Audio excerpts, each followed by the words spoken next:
Hi, here's Malban, and I realized I haven't done a video in a long time, so as I did something I think looks cool today in the last 2 hours, I thought I might do another video. And well, I'm still think much about a vector blade, although I haven't done much on it lately. I always try to think of cool stuff I might add to it, so it fills out a little bit better. Anyway, I thought today I would try something with a little particle system, and in about 2 hours I coded a very simple but I think nonetheless cool particle system. And you see it over here. Vexi is running it already. The particle system consists of dots that are fired by emitters.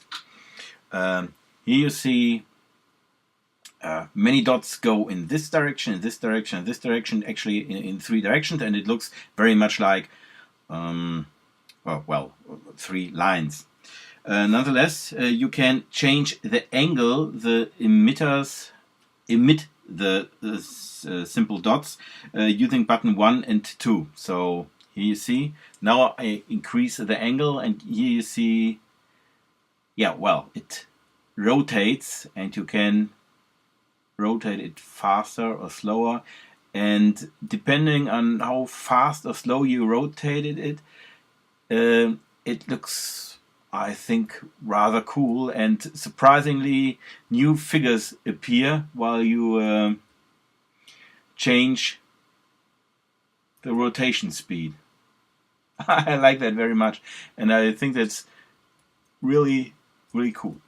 Anyway, I go back to the three emitters about here. You can also change by using the button 3 and 4 the amount of dots that are emitted, I think. So you see now there are quite not so many dots, and it doesn't look very rotatish at all, but as soon as you enter more points to the emitter, the rotation occurs again. Here you see, and this is the full emitter. Every vectrex round a dot is emitted.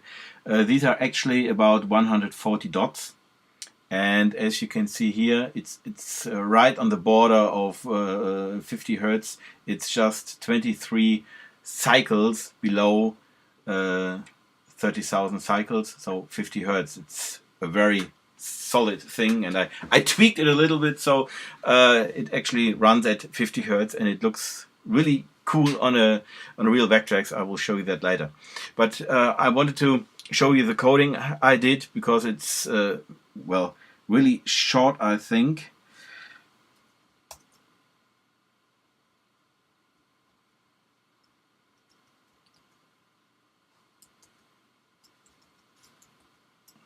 I wanted to press the pause key for the video, but apparently pause does not work. I just wanted to look how big the binary is. You see it, it's below or about 1K. I can't actually see it. It's quite small actually. This is the main program. Here you can see random. I don't need any randoms at all, so this can be deleted. I wanted to do several particle systems, but for now this is just the only one I did, and it's the first demo I did with it, and I'm already find it cool to look at. So here you initialize the particles, and here you play the particles interactively, meaning you can change settings using the buttons. This is a really short main program. This is all, it's 40 lines. The program itself consists of two parts. There's the object handling. Object handling is actually this part here. As with release and vector blade, all entities that I print on screen are in an object structure, and I play the object structure by going through the list and handle them. This is actually this initializes the object list to an empty object list. This creates a new object, and this removes one object actually. This is all there is to all object handling. Actually, yeah, more or less straightforward. To do rotations, I also use a circle. Circle data can be quite easily be done with Vide. If you go data generation circle, this is what I did here. I generated a circle with 255 steps. So a full circle can be drawn with 255 different angles. And I don't have to worry about word pointers from 0 to 360 or so. I just, I didn't take every angle. There are additional steps. Then variables, this is the base particle structure, because I wanted to do more particle systems, but this is not used at all at the moment. And the particle demo consists of this file here. This is actually all the code that is needed for the particles. There are three structures. Structure one is an emitter.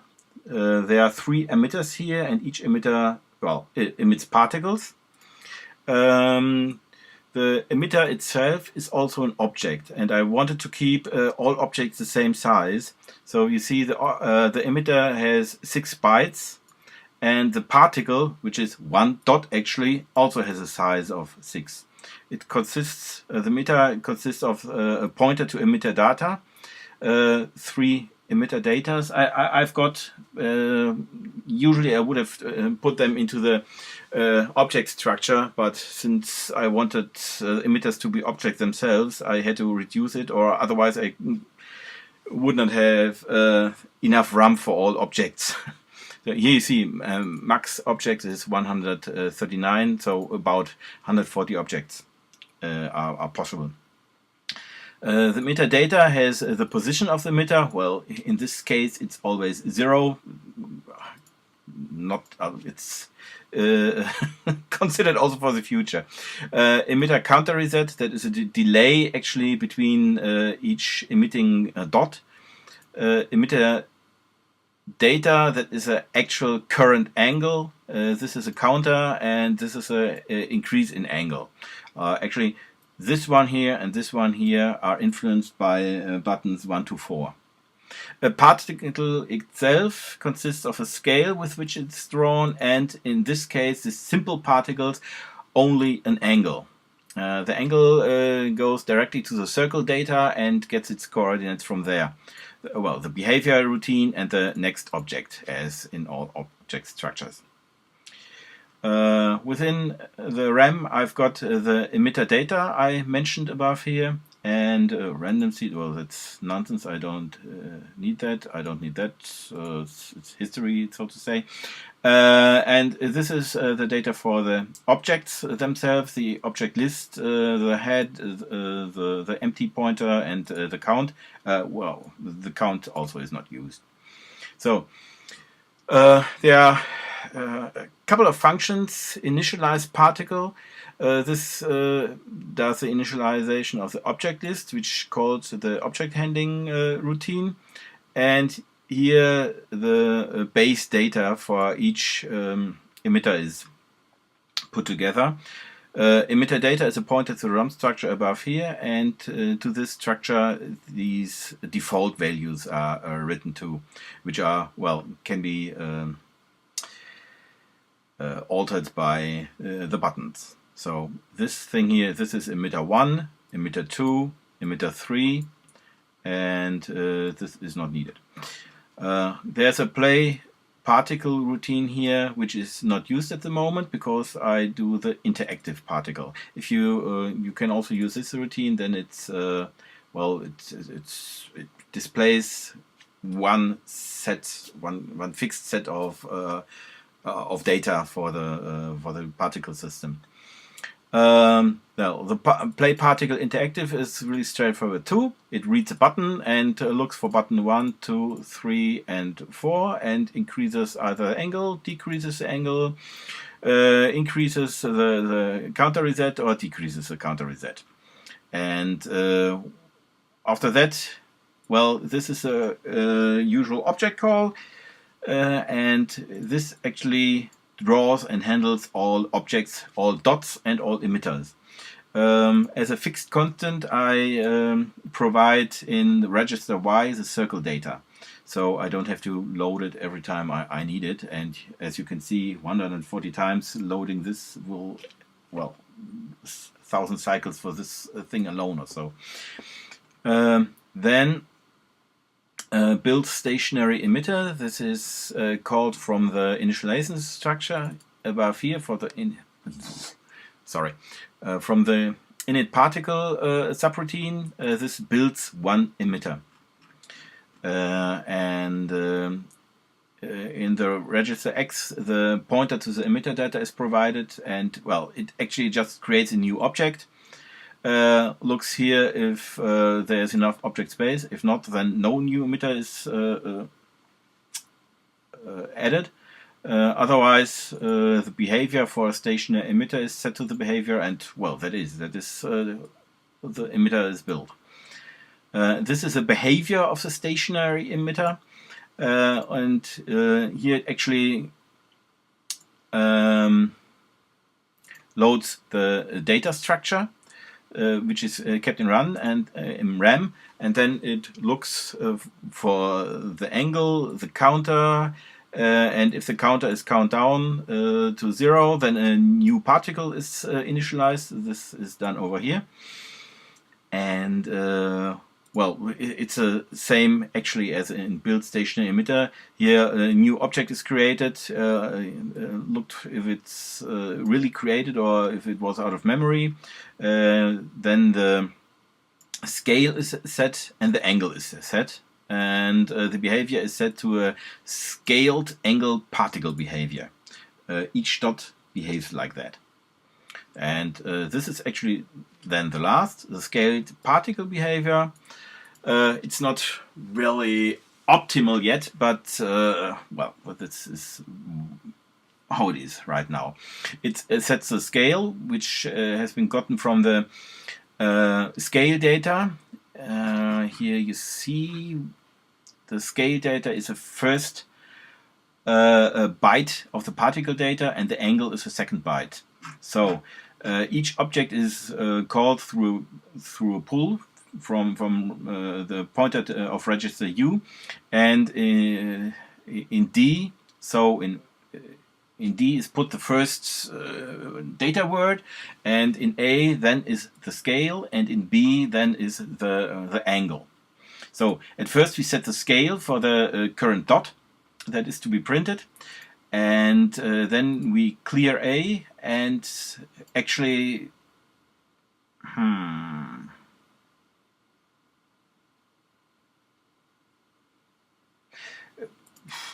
we could also do sex here, I think sign extend B or something like that. Anyway, I clear A, double register B to complete register D, and that is our pointer to our circle data. The constant register Y in this case contains a pointer to the circle data, and we load with the angle we just created the circle data, move to there, and then while we move, we have a little bit of time left. Within that time, we update the scale and look if the scale is not too big. I go to the scale of 56. 57 actually goes above 30,000 cycles. So this is and optimized for 50 Hertz. If it's larger than that, we destroy the object, and if not, then we prepare for the next object, but use a dot dwell mechanism of the BIOS. This actually here is a copy of the BIOS function dot here, and well, yeah, then we go back to 0 and call our next object. That is the whole program. Nothing more is to be done, and with these few lines of code, I think it's really cool things here. I update the particle system again using the keyboard, and I think that's really cool. Okay, that's all for now. I will copy and paste a little video I did on a real vectrex, so it might, or it probably will still look a little bit better than this here, but well, actually I found that sort of cool and I wanted to show it to you, and I will provide a link to the project in Vide, so you can download it and play with it yourself if you want to. I don't know if I keep going with this, if I do other particles. You could do particles that change the position, that have gravity, that have different intensities, so and so on. But well, for a short test, I was surprised how well this thing turned out. Okay, now I'll switch to the vectrex. Bye!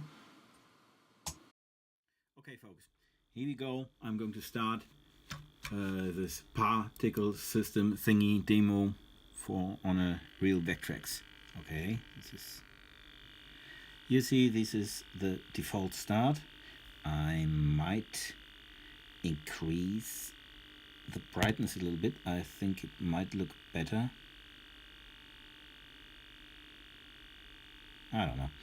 So, and I'll just play a little bit with the buttons so we can see what it does on a real vectrex.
Okay.